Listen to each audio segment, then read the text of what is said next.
speaking of Miss Catherine, she is our business coach for this location. Yes.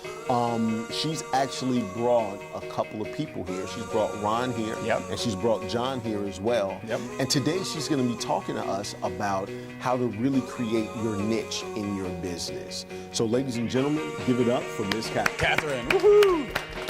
Morning. Good morning. How are you today?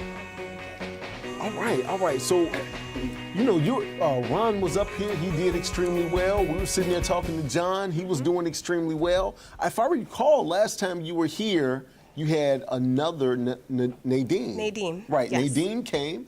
And you said she'll be fine, or she better be fine, something like that. Like, I've put all this training in, we've been through it. So talk to me a little bit about what you do.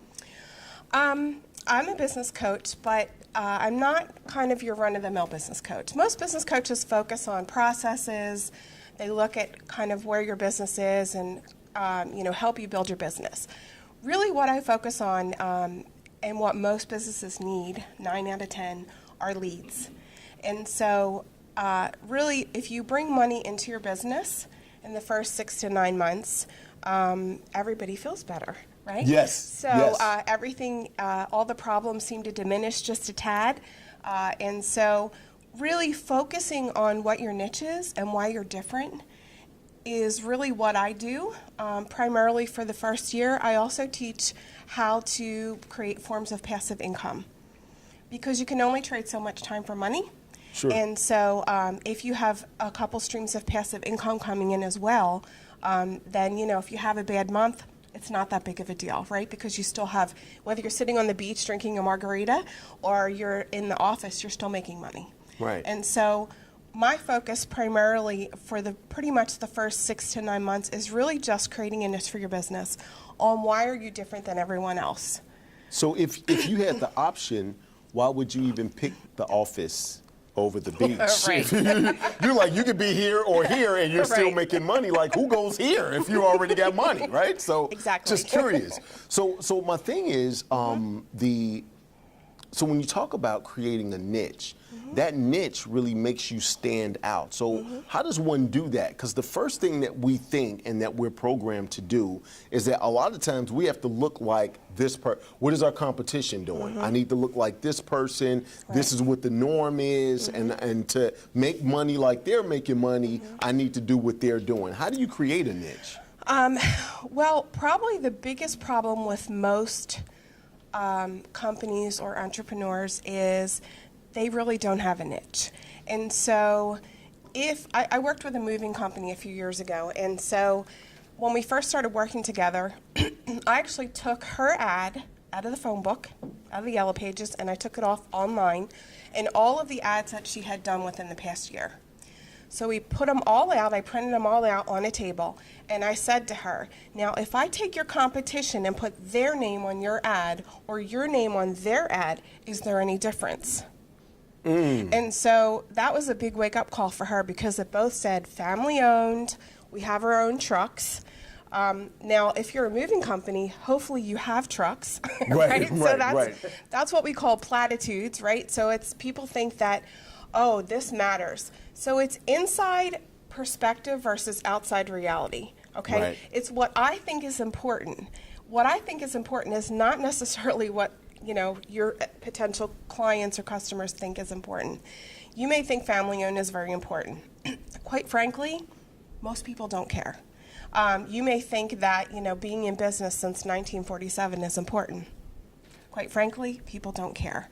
And it really, unless you like to have like old people helping you, right? So it's just like, I like to come in and have that grandfather feel. Is exactly. what that is. I mean, it says something about your business, but truly, if you really want to get customers or clients, you have to answer the questions that they have. So I call it the buyer's journey, right? So figuring out what's going on in the buyer's head.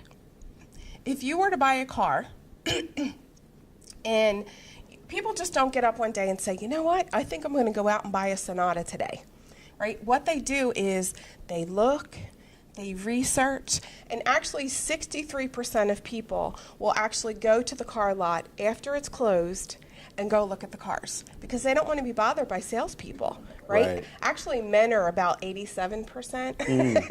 So they Right. want to go to the car lot and they want to look at the cars. They want to feel the cars. They want to kind of see what the inside looks like, how the dashboard, lights up, all those kind of things without salespeople because they're doing research. Right. And so most people are not, only 4% of buyers are now buyers, okay, which means that they want whatever you're selling right now. So how do you cater, right, to the other 96%? Right. Well, actually, if you have a niche and you are different in some way than everybody else, there's a realtor that I worked with, and one of the slogans that we came up. Now, how many people know at least 10 realtors, right? Oh, yeah. Right. Okay. So I probably know 25. I mean, seriously.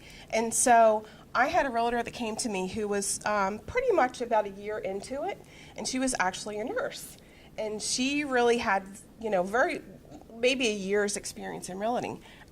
And she said, "How am I going to make my mark in, as a realtor?" And I said, "Well, you have to come up with something pretty strong." Mm-hmm. And she said, "Well, like what?" And I said, "How about you can sell her house, you can sell the house in 28 days or less, or you'll do it for free." Now, some of you may notice that there was a billboard up on 2094. Yes. And that came out about 2 months after we started doing her marketing. I was like, wonder where that came from. Right. And so the back end to that was that she said, "Well, what if I lose money? What if I don't sell it within 28 days?" I said, "Well, first of all, it's a seller's market right now, so that's a good thing. Second of all, here's what you do. So the stipulation that you have is you become the buyer and the seller agent as well. So you're either making money on the front end or the back end, but you're Right. making money. Right. Right? And that is a stipulation that you have. Most people don't care if you're going to, use it for both ends. You're getting paid one way or another. Right. And since it's a seller's market, most houses go within the first couple weeks.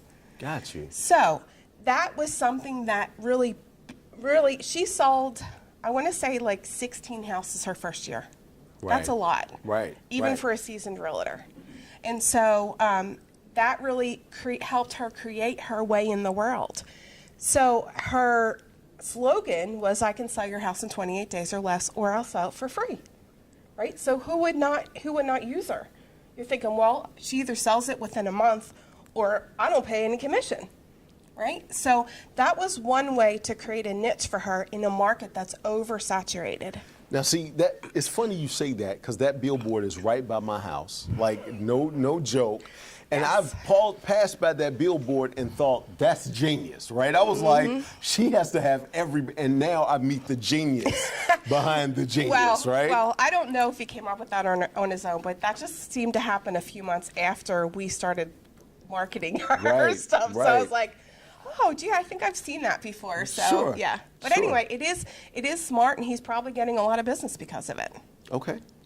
So do you have like some pieces to a formula that you could tell people of Yes. what they can do right now to start carving out their niche? Yes. So the biggest thing for you is to look at your competition. What are they saying, right?